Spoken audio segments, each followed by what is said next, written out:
Hi there, I'm Cerise DeLand, and I'm happy to be with you today for a couple of reasons.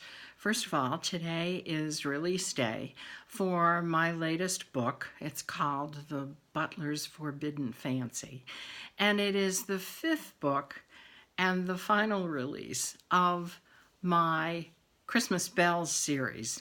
I started the first three last year, and I've added another three this year.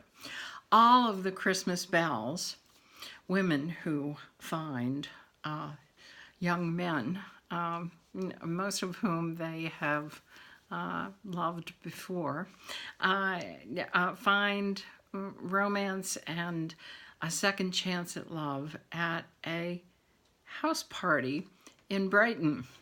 This series has been great fun to write. It is a romantic comedy series, and there are many mishaps among the people who attend, and I have gotten particular joy out of writing all these people because they come from all walks of life. They have different kinds of challenges in their love lives, including the fact that many of the men have been off at war against Napoleon. It is the summer of not the summer, the Christmas of 1815. So it's 6 months after Waterloo. And while Napoleon has been sent off to St. Helena, the British forces under Wellington are in occupation forces in Paris, and they are there along with Prussians and Russians and many Orangemen too. So I've had a great fun writing these in this series. This last one, The Butler, was particularly fun to write because I got to talk about a butler's duties, and I wanted to tell you a little bit about servants and the cost of servants. As a reference point, you may remember that in Pride and Prejudice, Mrs. Bennet was very delighted that Elizabeth was to be engaged to Mr. Darcy because it was said he had 10,000 a year, 10,000 pounds a year in income from his estate. And while we are given the impression that Mrs. Bennet was delighted with that, I wanted to tell you that perhaps Mrs. Bennet was overstating the case because, of course, as you know, Mr. and Mrs. Bennet are not very well off. And so this is a problem with marrying off their daughters. So I'm going to read you a little bit of the data that comes to me from a book that was published in 1825 about how to keep a good household. And this was an instruction for the lady of the house and the gentleman of the house on how to hire appropriately qualified servants and also what to pay them. And so in the dedication, no less, the author talks about how much income a person has per year and how much, therefore, they should spend on various items, including servants. So, for example, if your income per annum is 100 pounds or guineas, then the author imagines that you are a widow or an unmarried lady, and you probably should keep only a young maid servant at a very low salary, say 5 guineas a year.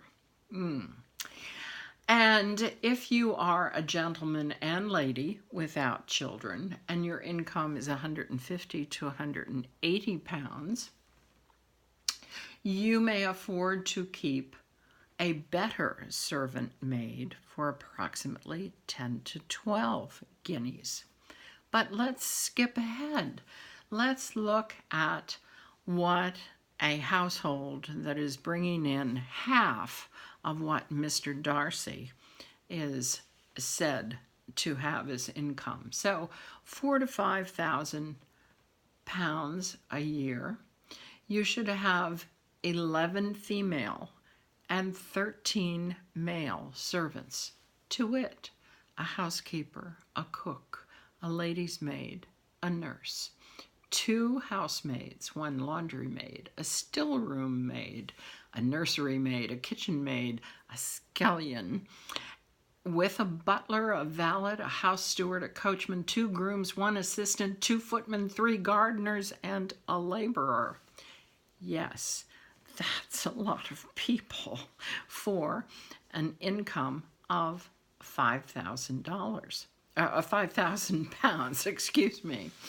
And of that money that is spent on such a household, what are you paying your servants? Well, I'll tell you just a few of the salaries.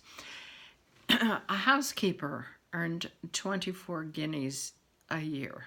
This is 1825, so it's a little bit past the point at which Pride and Prejudice was published. A lady's maid earns 20. Let's see, what else would you be interested in? Oh, a French male cook. How much do you think he earns? Oh, he is terribly expensive. He is 80 guineas a year. It's very prestigious to have a French male cook.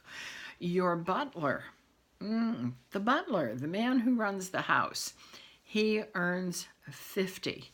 Notice that he earns twice as much as the housekeeper. Interesting, no? A footman earns 24. The groom earns 12 guineas a year. And so what does this tell you about the total expenditure of the household? Let me give you a few markers on that.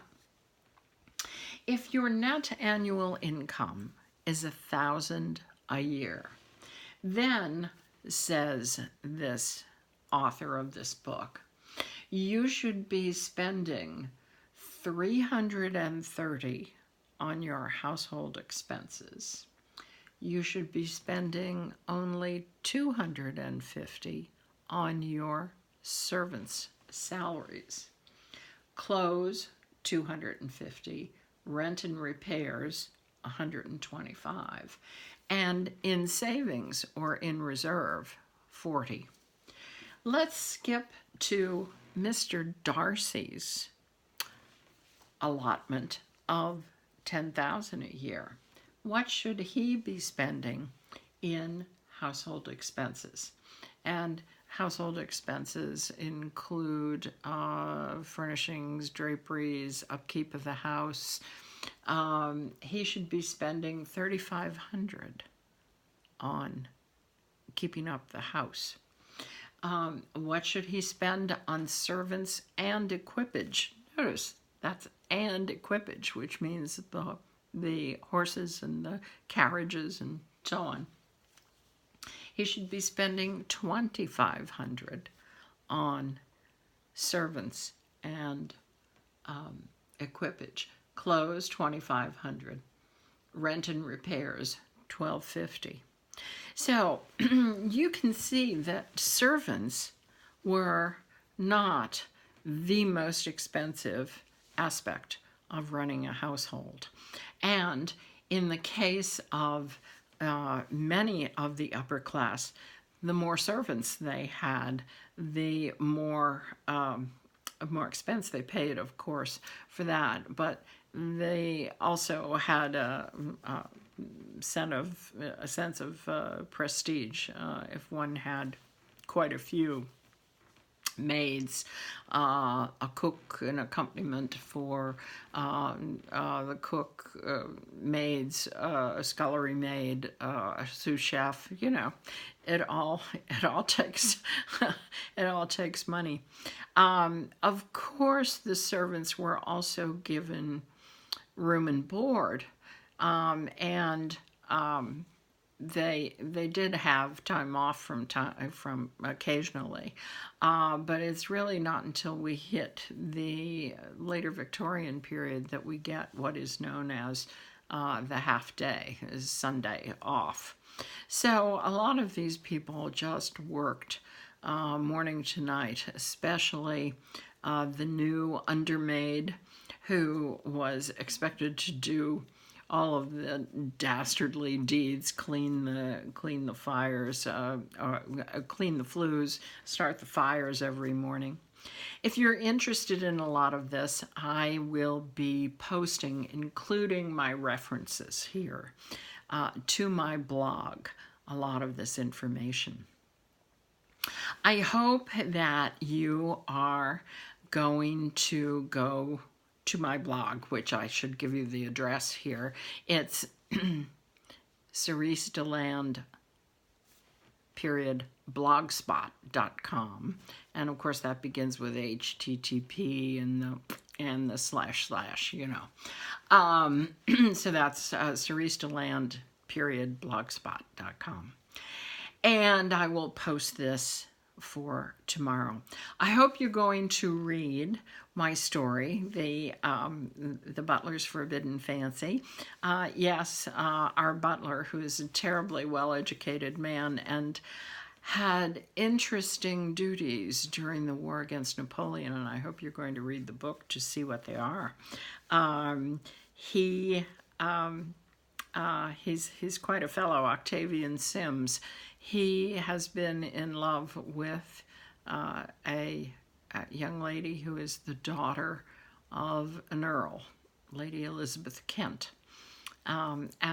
She's, as my father would have said, a whippersnapper. She was great fun to write. I hope you're going to enjoy her. Please come this evening if you are online at 8 Eastern, 7 Central, 6 Mountain, 5 Pacific.